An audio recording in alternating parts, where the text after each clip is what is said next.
Conosco, amém? A igreja está feliz? Sim? Pois vamos ficar de pé. Se você já deu um abraço no seu irmão, já agradeceu a Deus, manifeste sua felicidade de estarmos aqui no nosso culto de adoração ao Senhor. De antemão eu quero, em nome da Igreja Batista Shema, desejar aqui as boas-vindas em nome de Jesus para cada um dos visitantes, cada um dos irmãos que estão conosco. Tem alguém que está a primeira vez? Amém. A irmã aqui na frente. Alguém mais? Algum familiar ali ao lado? Temos mais que está aqui a primeira vez? O nosso desejo é que vocês sejam muito bem-vindos aqui. Nós estamos aqui com o propósito de adorar ao Deus único, vivo, Deus triuno, Deus poderoso. Aqui é o nosso momento para adorarmos como igreja. É o momento que nós temos para descansar na presença do Senhor, descansar os nossos corações, ouvir a sua palavra, guardar ela no nosso coração, buscar ela para ela ser real e verdadeira em nossas vidas. A palavra de Deus, ela tem um poder de dar vida, ela transforma, ela é reconhecida por si mesma que ela é luz. Ela é luz, ela ilumina o entendimento para enxergarmos o caminho que nós temos que viver, a comunhão que nós temos que ter, e é com Deus verdadeiro. O nosso caminhar diário não pode ser distante dos propósitos de Deus para nossas vidas. E quando estamos juntos como igreja, precisamos manifestar alegria, porque nós estamos desenvolvendo a nossa fé, nós estamos edificando a vida um do outro. Amém, igreja? Louvado seja o Senhor. Eu te convido a fazer uma leitura comigo em 3 textos bíblicos que vão estar sendo projetados aqui para vocês.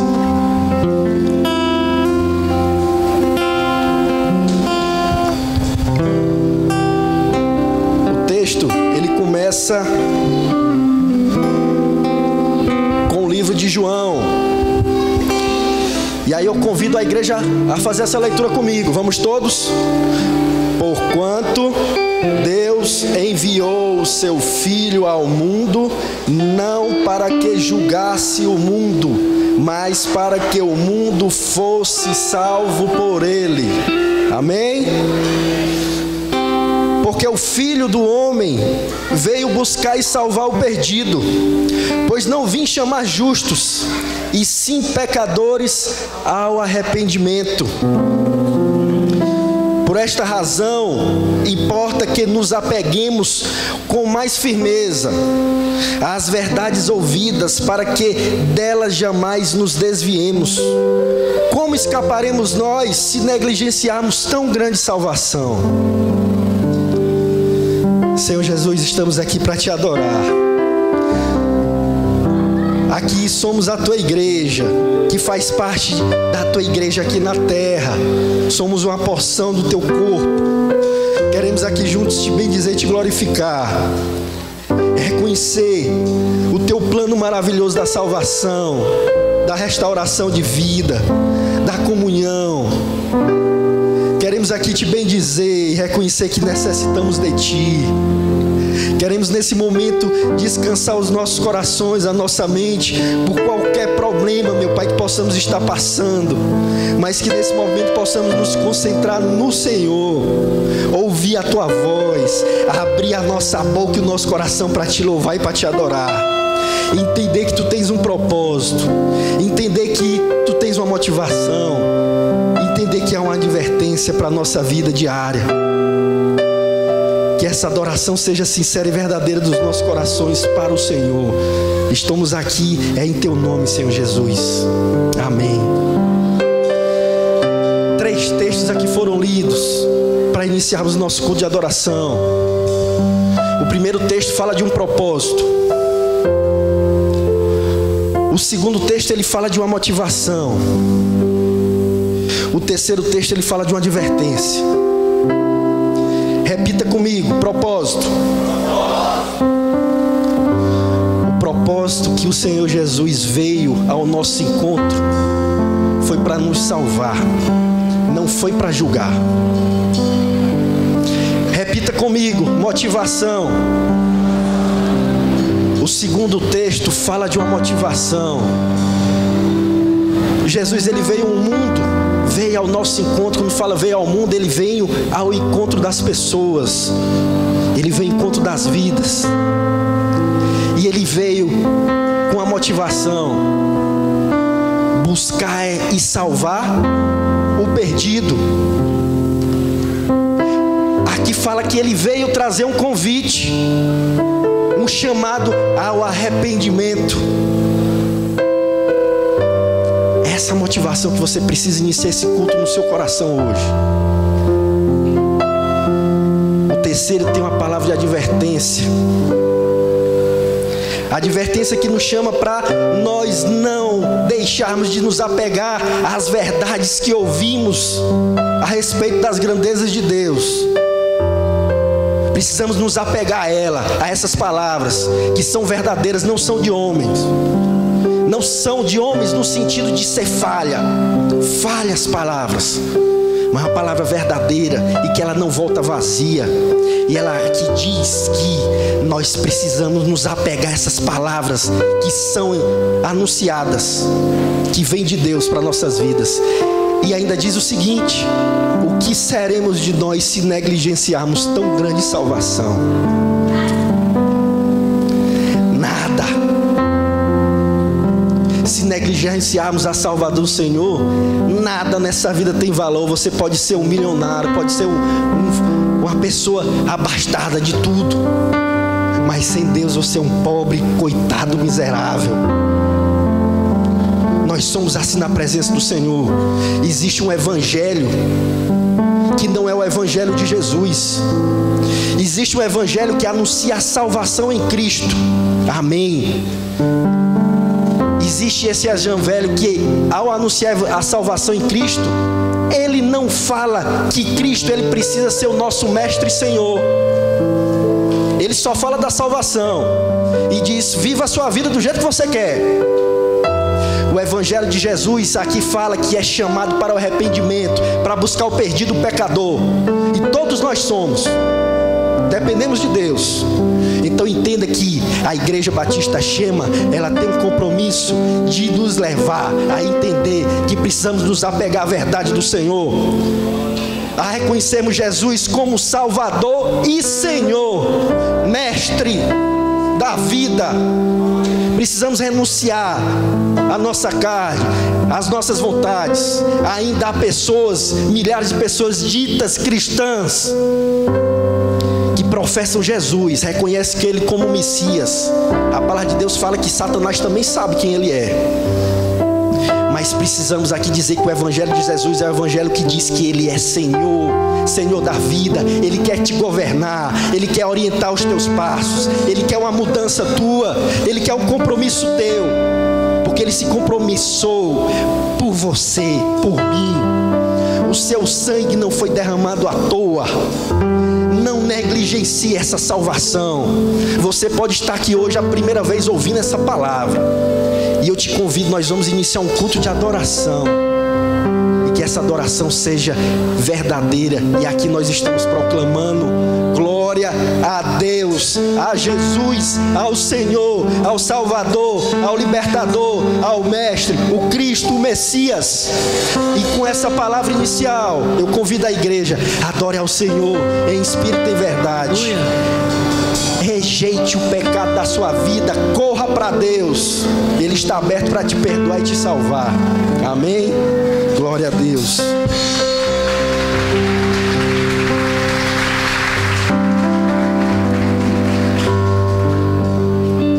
Aleluia, graça e paz, igreja. Vocês estão felizes? Amém? Povo bonito do Senhor, vamos adorar Jesus com toda alegria. Amém?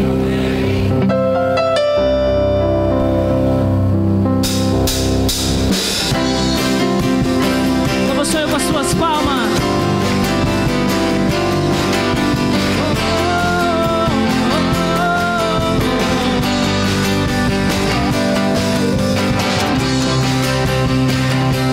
Nós queremos te adorar, Senhor. Bendizer o teu santo nome.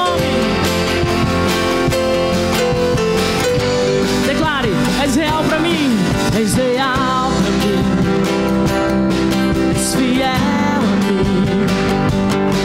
Tua graça alcançou meu coração. És meu Salvador e me resgatou. Tua graça alcançou meu coração.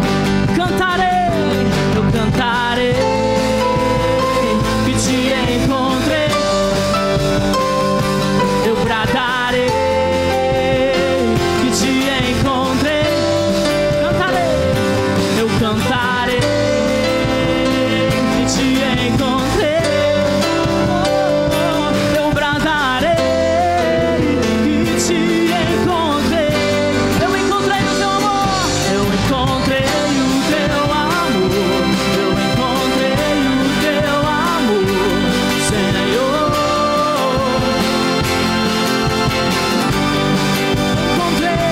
Eu encontrei o teu amor.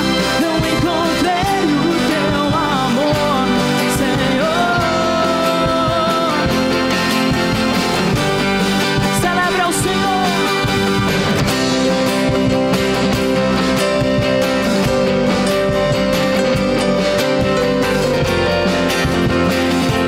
Vamos lá todos juntos do início. És real pra mim, és fiel a mim. Tua graça alcançou meu coração. És meu Salvador, és meu Salvador e me resgatou. A tua graça alcançou meu coração. Por isso cantaremos, eu cantarei que te encontrei. Eu bradarei que te encontrei. Toda força, eu cantarei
crescer, ninguém vai me deter.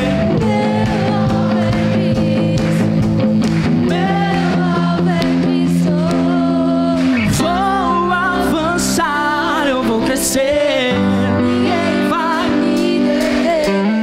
Meu alvo é Cristo. Mais uma vez, todos juntos, bem felizes no Senhor.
Amou primeiro.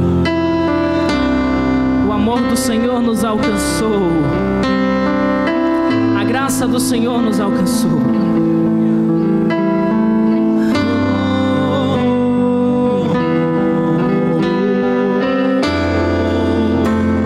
Feche os seus olhos e adora o Senhor Jesus.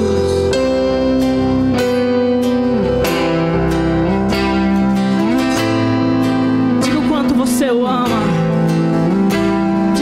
Você o adora, quanto você o deseja, quanto você o deseja a presença do Senhor.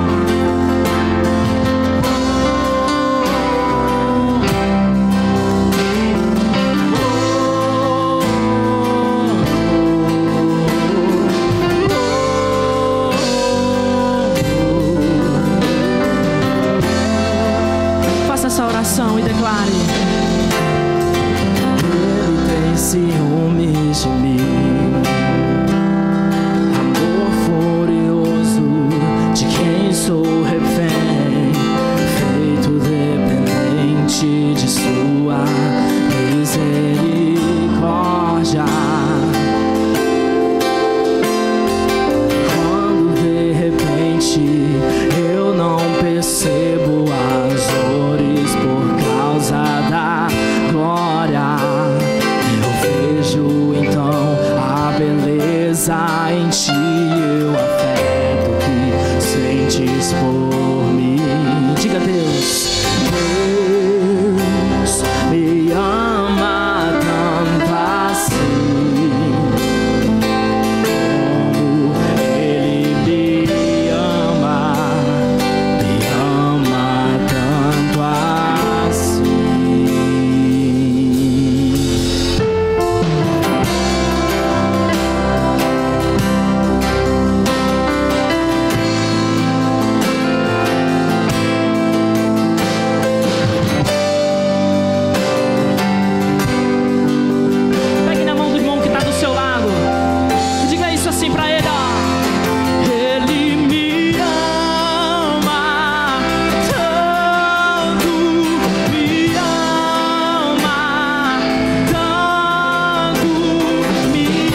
graça-nos atrai a redenção. Se a graça como o oceano, estou me afogando. Dos céus e a terra, os céus e a terra se encontram e o meu coração é tomado em grande furor. Eu não perco meu tempo em lamentos quando eu me lembro que Ele me ama tanto, me ama tanto, me ama tanto, Ele ama. Ele me ama tanto, me ama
misericórdia?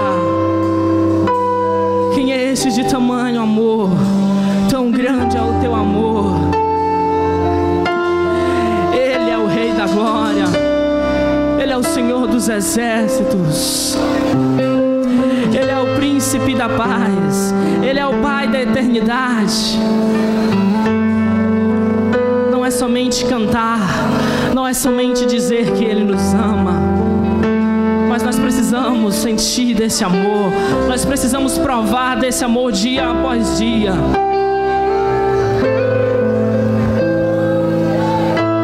Intensamente, com intimidade com o Senhor.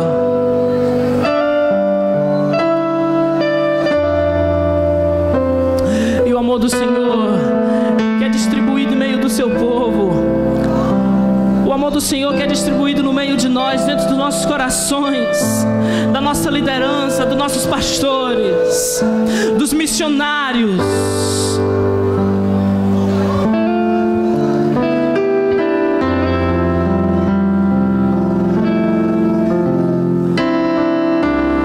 Hoje eu senti um amor tão grande, o amor do Senhor através de vidas que se importam, que amam, que cuidam. Hoje eu pude sentir isso, de se importar com essa geração, de se importar com essa juventude, de se importar comigo, tão falho. é nada mais, nada menos do que o amor do Senhor através dos nossos pastores, através da nossa liderança. E que deixamos o amor do Senhor habitar em nós e nos moldar dia após dia, e nos motivar e nos encorajar a falar do amor de Jesus. Não é somente cantar que Ele me ama, não, não. O Senhor quer muito mais do que isso. O Senhor quer muito mais do que isso.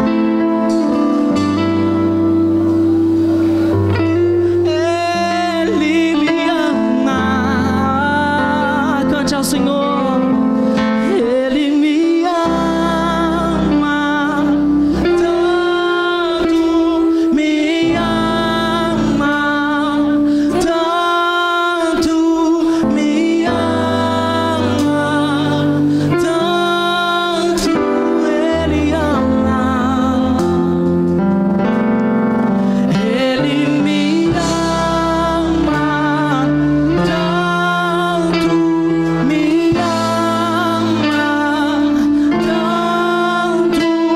me ama, tanto me ama,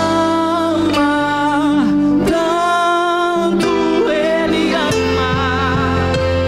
Ele me ama,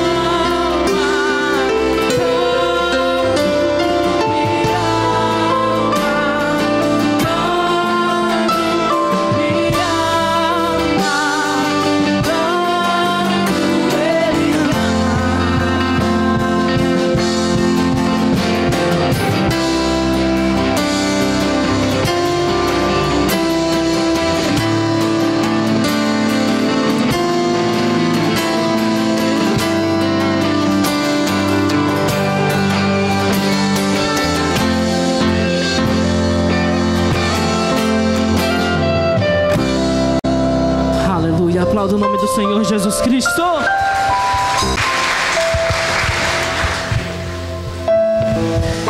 Amados, que a graça e a paz do Senhor Deus esteja convosco, amém? Estou muito feliz em estar aqui nesta noite, juntamente com os irmãos, para juntos compartilharmos acerca da palavra de Deus. Não se esqueçam de orar pela pastora Rose, pastor Itaro. Eu e Simone estaremos amanhã lá no hospital. A operação se dará de 7 da manhã, terá duração de 5 horas. Ontem eu estava em casa, aí eu estava orando, como toda a igreja estava orando, e eu liguei para a pastora Rose, pastor Itaro, e perguntei: pastora Rose, como que você está? Ela falou: Denilson, eu estou me preparando para a cirurgia. E eu falei: então tá, eu não quero te perturbar não. Ela: não, vem aqui em casa, me dê um abraço. Aí eu fui lá, abracei-os, e nós temos a firme convicção de que Deus está no controle de todas as coisas, amém? Eu creio que Deus tem algo tremendo na vida dela. Ela tem sido um canal de bênção de Deus, tem sido uma mãezona para nós. Pastor Itaro tem sido uma referência para todos nós. E nós cremos que Deus vai fazer uma obra, e vai fazer a obra completa. Você crê nisso? Glória a Deus. E por isso nós estaremos orando, clamando ao Senhor, porque essa semana será uma semana de vitórias. Eu gostaria de compartilhar com vocês um texto bíblico de 2 Pedro, capítulo de número 1. Abra sua Bíblia, por favor. 2 Pedro, capítulo 1, de 16 a 21. Quem achou, diga Shema. Tá fraco, hein? Quem achou, diga Shema. Quem não achou, diga misericórdia. 2 Pedro, capítulo 1, de 16 a 21. Você pode ficar em pé em reverência ao Deus da palavra, que hoje eu estou animado. Hoje nós vamos falar sobre cuidado com as heresias. 2 Pedro, capítulo 1, de 16 a 21. Eu vou ler na minha versão e gostaria que vocês de pé estivessem acompanhando na versão de vocês, que diz assim: nós não seguimos fábulas engenhosamente inventadas. Quando falamos a vocês a respeito do poder e da vinda de nosso Senhor Jesus Cristo, ao contrário, nós fomos testemunhas oculares da sua majestade. Ele recebeu honra da parte de Deus Pai, quando da suprema glória lhe foi dirigida a voz que disse: este é o meu filho amado, de quem me agrado. Nós mesmos ouvimos essa voz vinda dos céus, quando estávamos com ele no Monte Santo. Assim, irmãos, temos ainda mais firme a palavra do profeta, e vocês farão bem se a ela prestarem muita atenção, como a uma candeia que brilha em lugar escuro, até que o dia clareie e a estrela da alva nasça no coração de vocês. Antes de mais nada, saibam que nenhuma profecia da Escritura provém de interpretação pessoal, pois jamais a profecia teve origem na vontade humana, mas na vontade dos homens. Os homens falaram da parte de Deus, impelidos pelo Espírito Santo. Abra agora a sua Bíblia em 2 Timóteo 3,16. Volte um pouquinho. 2 Timóteo 3,16. Toda a Escritura é inspirada por Deus, é útil para o ensino, é útil para a repreensão, é útil para a correção, é útil para a instrução na justiça, para que o homem de Deus seja apto e plenamente preparado para toda boa obra. Que Deus possa abençoar essa palavra lida aos nossos corações, amém? Podemos assentar? Meus queridos, nesta noite eu gostaria de compartilhar um pouquinho da segunda carta de Pedro. Quinta-feira passada, no culto da vitória, nós falamos sobre a primeira carta de Pedro. A ideia de Pedro, escrevendo para os cristãos daquela época, a primeira carta, era mostrar para os cristãos da época que o crente passa por sofrimento, passa por lutas, passa por dificuldades. Muitos estão pregando por aí heresias, declarando que cristão que é cristão verdadeiro, autêntico, não passa por dificuldades. Isso não é verdade. A Bíblia diz que no mundo tereis aflições, mas tem de bom ânimo, eu venci o mundo. Pedro, na primeira carta que ele escreve para os cristãos, ele começa a declarar que a vida cristã é recheada de tempestades, de lutas, de provações. E diga-se de passagem que nós falamos na quinta-feira que nós passamos por provações e por tentações. Deus não tenta, Deus prova. E ali, na primeira carta de Pedro, ele ratifica dizendo que problemas, dificuldades nós teremos. Ele inclusive diz que a nossa fé, ela é provada, assim como o ouro é provado pelo fogo, a nossa fé é provada pelo Senhor através das lutas, das dificuldades, dos sofrimentos. As lágrimas que a gente derrama, elas servem justamente para regar as vitórias que chegarão. Por isso, meu querido, nesta noite, como introdução à carta de Pedro, segunda carta de Pedro, eu digo que você pode estar passando por lutas, você pode estar passando por dificuldades, mas saiba que Deus conhece todas as coisas, amém? Em Cristo somos mais que vencedores. Por isso, esta é a primeira carta de Pedro. Mas Pedro, no final do ministério dele, estando preso também, ele resolve escrever a segunda carta chamada de Pedro. Essa segunda carta, diferente da primeira, ela não vai falar sobre perseguições, sobre provações, não vai falar sobre o lado externo da igreja, mas Pedro vai falar sobre o lado interno da igreja. Se por um lado ele falava sobre lutas e provações do lado de fora, agora ele vai falar sobre lutas e provações do lado de dentro.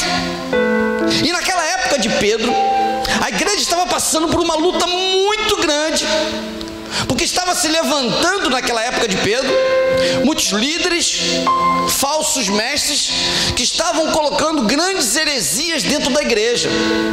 Aí Pedro resolve escrever esta carta segunda para falar sobre cuidado com as falsas heresias. Meu querido, essa carta ela é muito brilhante, porque Pedro está no final da vida dele. Ele está pronto para ser imolado, está preso, e ele sabe muito bem o que o espera, porque o próprio Jesus no ministério estava falando sobre o final da vida de Pedro.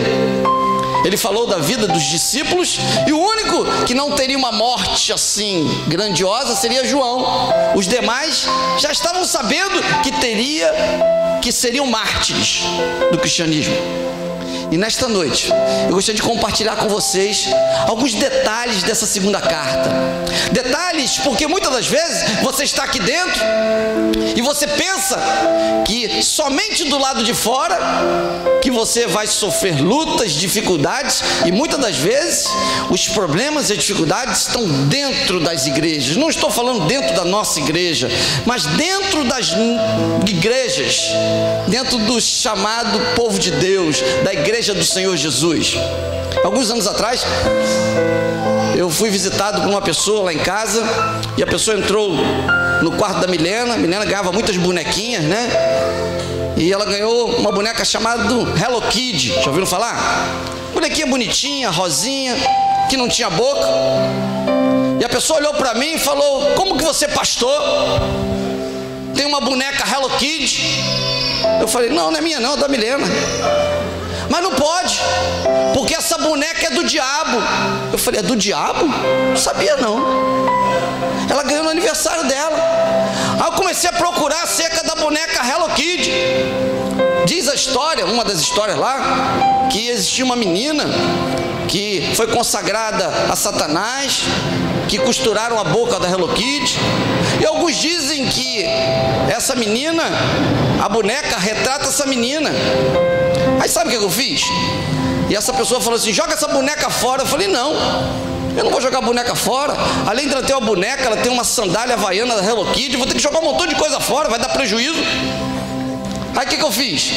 Já que a boneca que ela falou não tem boca, é consagrada por Satanás, eu fui lá na papelaria, comprei uma caneta daquela permanente e saí colocando boca em tudo.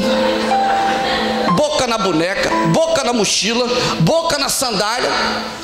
Se a boneca sem boca estava escandalizando, agora passou a ter Hello Kitty com boca. Aceitou Jesus, consagrei a boneca e pronto. O que eu estou falando? Que muitas das vezes nós estamos com pessoas no meio de nós que parece que estão jogando no time contrário. Estão prontos para nos acusar, estão prontos para dizer que a gente é pecador. E Pedro, ele começa a escrever essa carta dizendo que cuidado. Diga assim: cuidado. Olhe para o seu irmão e diga: cuidado, meu irmão. Cuidado com uma pessoa que está do seu lado, não é você não. Cuidado, porque muitas das vezes, meu querido, você vem para a igreja e por uma palavra dita fora do contexto, você acaba ficando triste. Teve uma menina aqui que eu não vou falar, que é a Joyce. Ela ficou umas semanas sem vir na igreja, né, Joyce? Quase meses. Aí eu fui na casa da Joyce, conversei: Joyce, volta para a igreja, Joyce. Aí ela chorou, voltou, antes de ser conquistada pelo Anderson, né? Aí depois a Joyce voltou. Irmãos, no dia que ela voltou, foi o dia de um aniversário que teve bolo na igreja, não sei porquê, né? Aí ela entrou na igreja. Aí depois daquele dia ela sumiu de novo. Eu fui lá na casa da Joyce: Joyce, por que você sumiu, Joyce? Você veio e depois voltou. Ela: pastor, fiquei muito tempo sem igreja, o senhor me visitou. No dia que eu cheguei na igreja, a pessoa, ao me receber, falou assim: só veio porque tem bolo. Ela nunca mais voltou na igreja. Ou seja, às vezes por uma coisinha, uma palavra impensada, isso atrapalha e cria um celeuma muito grande, ou não é? Meu querido, Pedro escreve essa palavra para todos nós. Eu gostaria de compartilhar acerca dessa palavra com você. Veja comigo. Veja no capítulo de número 1. O que Pedro quer mostrar para todos nós? A importância das Escrituras. E dentro dessa importância, no capítulo 1, ele vai começar a descrever que o conhecimento que ele tem da palavra de Deus não é de fábulas. Verso 16: nós não seguimos fábulas, nós não estamos aqui com histórias inventadas. Aí Pedro começa a dizer que nós seguimos porque nós somos testemunhas oculares do Senhor Jesus. Verso 16, no finalzinho, na parte B, ele diz assim, ó: nós fomos testemunhas oculares da sua majestade. No verso de número 20 e 21, Pedro diz assim: antes, nenhuma profecia vem de interpretação pessoal, mas ela teve origem de Deus, não teve origem humana, porque os homens falaram inspirados por Deus. Meu querido, olhe para mim. A igreja do Senhor Jesus, a verdadeira igreja, é aquela que prega as Escrituras, é aquela que prega a palavra. Nós estamos vivendo um mundo em que muitas igrejas evangélicas estão sendo conduzidas por líderes, onde a experiência pessoal do líder é repassada para todos como regra de fé e prática. Pedro está declarando aqui: cuidado com as heresias, porque na verdade a palavra a ser pregada tem que ser uma palavra já dita anteriormente pelos profetas.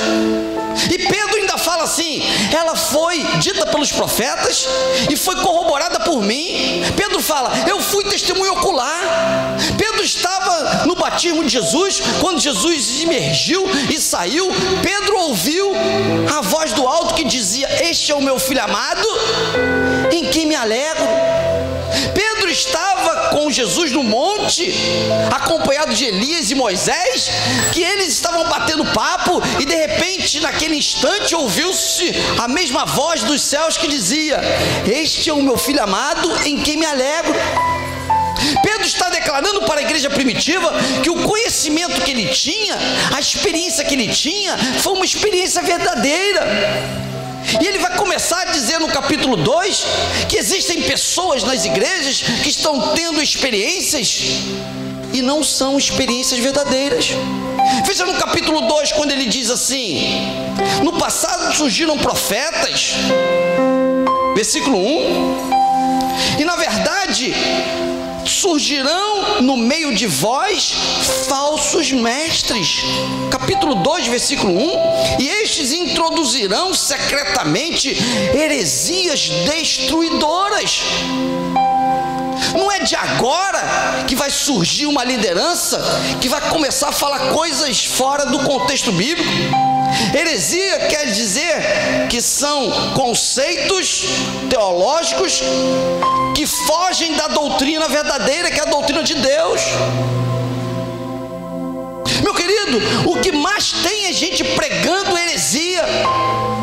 O que mais tem é gente pregando coisas que não estão escritas nos escritos sagrados.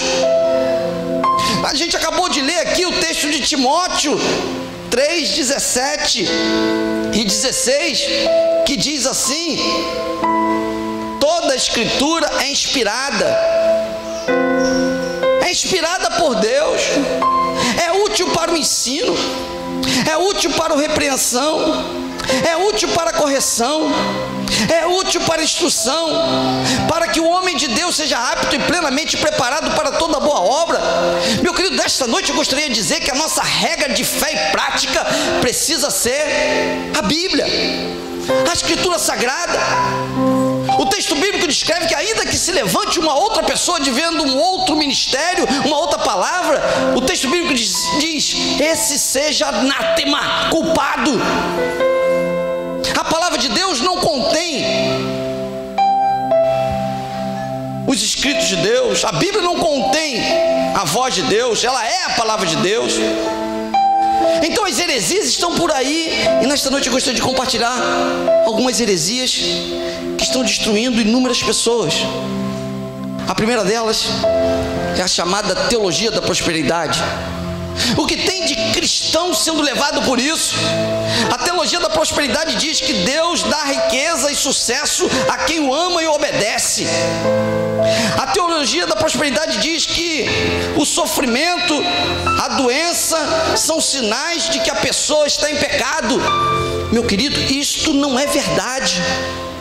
Prosperidade está na Bíblia, sim, mas a teologia da prosperidade declara que aquele que é servo de Deus vai ser rico, vai ter dinheiro, não vai passar por dificuldade, não vai ter enfermidade. A Bíblia não diz isso.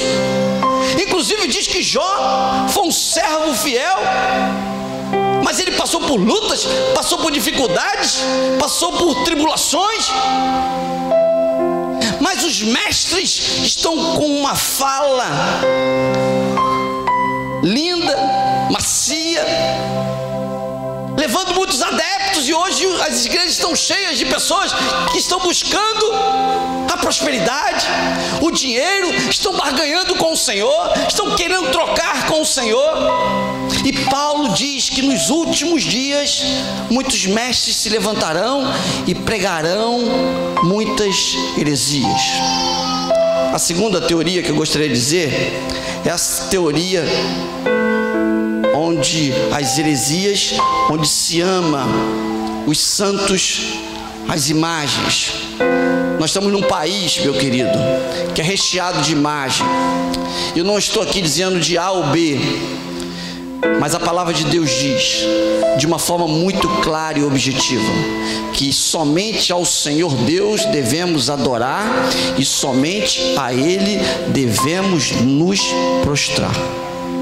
Desde o Êxodo 20, os 10 mandamentos, até no Novo Testamento, o Senhor proíbe, o Senhor não aceita outra adoração que não seja a Ele próprio. Uma pessoa que poderíamos adorar seria a mãe de Jesus, Maria, uma mulher boa, uma mulher bendita, uma mulher exemplar, mas era, como todas as outras mulheres, uma mulher pecadora. O próprio Jesus, quando estava com ela, naquele primeiro grande milagre, e Maria, mãe de Jesus, respeitada por todos ali, estando presente, ela viu aquela situação ruim, olhou para Jesus e falou: Jesus, o vinho acabou. Aí Jesus olha para Maria, mãe, e diz: mulher, que tenho eu contigo? Não é chegada a minha hora. Você pode pensar que Jesus foi ríspido, ele não foi. Ele estava mostrando para Maria que na verdade quem deveria comandar as coisas era ele. E Maria, mulher sábia, ela olhou para todos e disse: faça conforme ele disser. Meu querido, Maria, a partir dali, a partir do nascimento de Jesus, ela não foi mais virgem, parto normal, é impossível. A Bíblia descreve que ela teve outros filhos também. É uma mulher de qualidade, é uma mulher que precisa ser bem falada por todos nós, mas jamais será comparada a Jesus. Maria, líderes religiosos que hoje são adorados, idolatrados, pastores, bispos, apóstolos, cujos súditos, os membros, não fazem nada sem autorização do líder, estão quase colocando os líderes religiosos do lado de Jesus. E a Bíblia descreve que nenhum outro há salvação, porque também debaixo do céu nenhum nome há dado entre os homens pelo qual devamos ser salvos. Meu querido, não existe nenhum outro nome, nenhuma outra pessoa tão poderosa como Jesus, mas nós estamos por aí, as igrejas estão recheadas de líderes que estão querendo colocar outros no lugar de Jesus. Existem até igrejas evangélicas que estão fazendo a campanha do anjo. E o pastor chega para o líder e fala: você está passando por dificuldade? É porque o seu anjo está dormindo muito. Vamos orar para trocar o anjo. Aí ora para trocar o anjo. Acredite se quiser. É uma brincadeira. São heresias. A Bíblia não fala isso. As pessoas vendendo rosa, vendendo água do Jordão, fogueira santa. A nossa Kombi estava tão quebrada, quebrava, consertava, eu quase falei, vai lá na fogueira mas para queimar mesmo, não é para melhorar não. Meus queridos, nós estamos num momento da vida em que a heresia, aquilo que não está escrito na palavra de Deus, está sendo uma regra de fé e prática para muitos. Você quer outra heresia? É a supergraça. A supergraça é uma heresia que está invadindo as igrejas evangélicas. Sabe o que a supergraça diz? Que o cristão, ele precisa só de Jesus. Pode viver no pecado, pode fazer a coisa, porque Deus perdoa. A supergraça declara que Deus não é justiça, Deus é graça. É uma pseudo-verdade, Deus é graça. Mas, meu querido, Deus é justiça. Tudo que o homem planta, ele colhe. Mas a supergraça diz, não, você pode louvar, adorar aqui, cantar. Se tiver namorada, a supergraça diz, vai pro motel, pode ir. A supergraça diz, se você está aqui, não tem problema não. Depois tu enrola todo mundo, não tem problema não. Isso não está na Bíblia. A supergraça tem destruído, mas as igrejas estão lotadas de pessoas. Heresia. Acompanhe comigo, para você não pensar que o pastor está exagerando. 2 Pedro capítulo 2, olha o que Pedro fala. Deus, verso 4, não poupou os anjos. Os anjos pecaram e Deus deu uma cacetada neles. Versículo 5, ele não poupou o mundo antigo. O mundo antigo pecou, ele mandou o dilúvio. Verso 6, Deus também não condenou e não poupou as cidades de Sodoma e Gomorra. Meu querido, se Deus não poupou anjo, não poupou o mundo, não poupou Sodoma e Gomorra, você acha que ele vai nos poupar pelo pecado?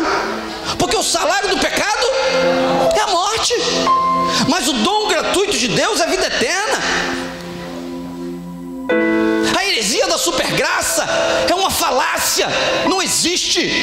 Deus é graça, mas Deus é justiça.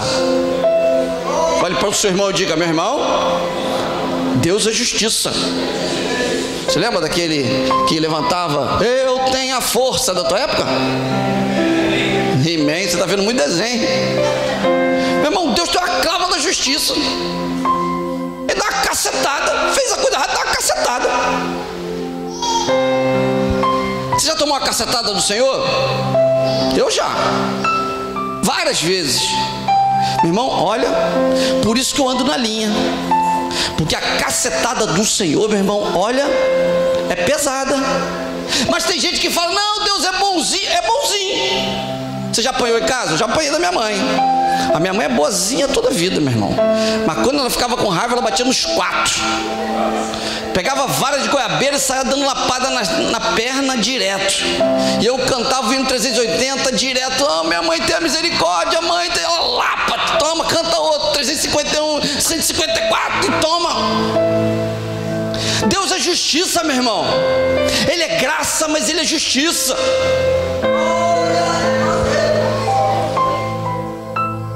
A outra teologia que eu gostaria de dizer para todos vocês é a teologia das facilidades. É aquela em que é pregada por muitos líderes nos púlpitos para fazer com que eles fiquem bem. É a terapia da mensagem, né? Sabe aquela terapia da mensagem? Onde ele prega aquilo que todo mundo gosta de ouvir. A pessoa sai daqui cheio. O camarada está desempregado. Olha, Deus vai te dar um emprego. A pessoa, glória. Não, mas esse não, é um melhor do que esse. É a pessoa que está encalhada. Aí o líder chega assim, olha, Deus tem um varão para você. É a pessoa que está... É a mensagem agradável a todos. Isso está enchendo as igrejas, irmãos, de uma forma espetacular. Mas eu digo para vocês que no mundo tereis aflições. Eu digo para vocês que a porta para o céu é estreita, o caminho é estreito. Assim brilha a vossa luz diante dos homens, para que vejam as vossas boas obras e glorifiquem o vosso Pai que está nos céus. Meu querido, gostaria de dizer para você que vida cristã não é vida de facilidades, não é vida de boas notícias, é vida de luta, mas de muita vitória. Porque ainda que estejam pregando por aí acerca das facilidades do Evangelho, eu gostaria de dizer para você que o Evangelho é o poder de Deus para a salvação de todo aquele que crê. Passaremos por lutas, passaremos por dificuldades, mas as vitórias são maiores, amém? Por isso, nesta noite, meu querido, gostaria de aplicar esta pequena mensagem de 2 Pedro para a sua vida, para o seu coração, intitulada Combatendo as heresias. Cuidado com as heresias. Em primeiro lugar, é que todos nós precisamos ter a nossa base na palavra de Deus. A nossa regra de fé e prática precisa ser a palavra de Deus, as escrituras sagradas. Você precisa conhecer. A Bíblia descreve aqui que você precisa de fato e de direito ensinar. Pedro diz e Paulo ratifica: pregar. Você precisa repreender, corrigir, exortar. A palavra de Deus precisa ser o seu livro de cabeceira. Você precisa ter prazer nessa palavra. E se você ainda não tem, meu querido, você está como uma presa fácil dos falsos mestres, das heresias. Se o pastor Denilson estivesse aqui pregando um evangelho que não seja o verdadeiro, será que você seria levado ou não pelo conhecimento que você tem da palavra de Deus? Glória a Deus, porque o seu pastor tem um compromisso com Deus. Mas eu pergunto, será que aquilo que você está ouvindo na sua televisão, no seu rádio, está te edificando ou está te atrapalhando? Aquilo que tem chegado aos seus ouvidos, perto de você, no seu trabalho, está te ajudando na vida espiritual ou está embaralhando a sua mente? Conhecimento das escrituras são necessários. Pedro diz que o conhecimento que ele teve foi dos profetas que ele aprendeu, bem como da experiência vivida com o Senhor Jesus. Havendo Deus outrora falado de inúmeras maneiras, a nós falou-nos pelo Espírito. Hoje em dia, a revelação máxima do Senhor já foi dada, que é a Bíblia. Outras experiências podem acontecer sim, mas precisam de uma comprovação. Que muitos estão vivendo um cristianismo onde ele come uma feijoada à noite, aí sonha um montão de coisa, porque comeu uma feijoada 10 horas da noite, aí liga para o pastor: pastor, eu sonhei com o demônio. Olha, eu vi um capeta. Foi? O que você fez? Eu comi uma feijoada. Meu irmão, então não coma feijoada, que essa tribulação vai passar. Tem gente que está com essa meninice, não está vigiando, não está buscando, não tem conhecimento da palavra. Deus não fala. O primeiro passo para você evitar uma heresia, você mergulhar numa heresia, é ter conhecimento da palavra de Deus, é entender a palavra de Deus. Abra sua Bíblia em Judite 2:1, vai lá, Judite 2:1, abriu? 2:1, isso, Novo Testamento, abriu?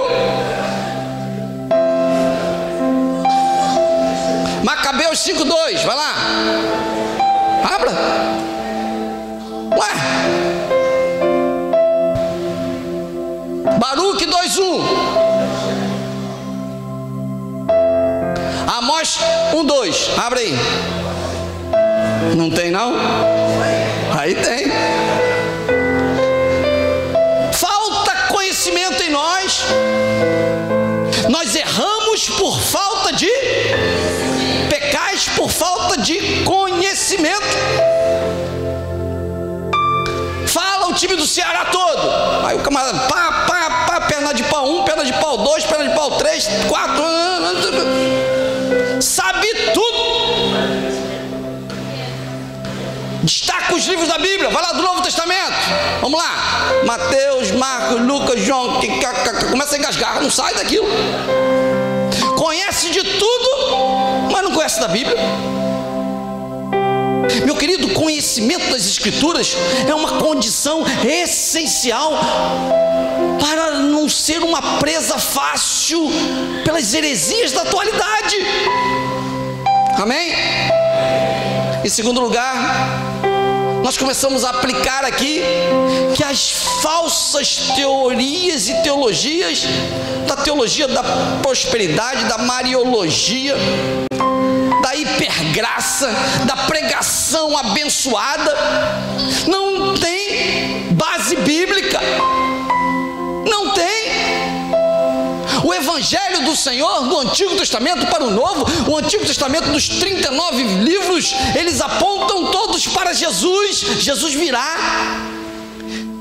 E os 27 do Novo Testamento dizem: Jesus já veio e voltará. 66 livros, todos eles falam com um objetivo definido, nenhum se contradiz.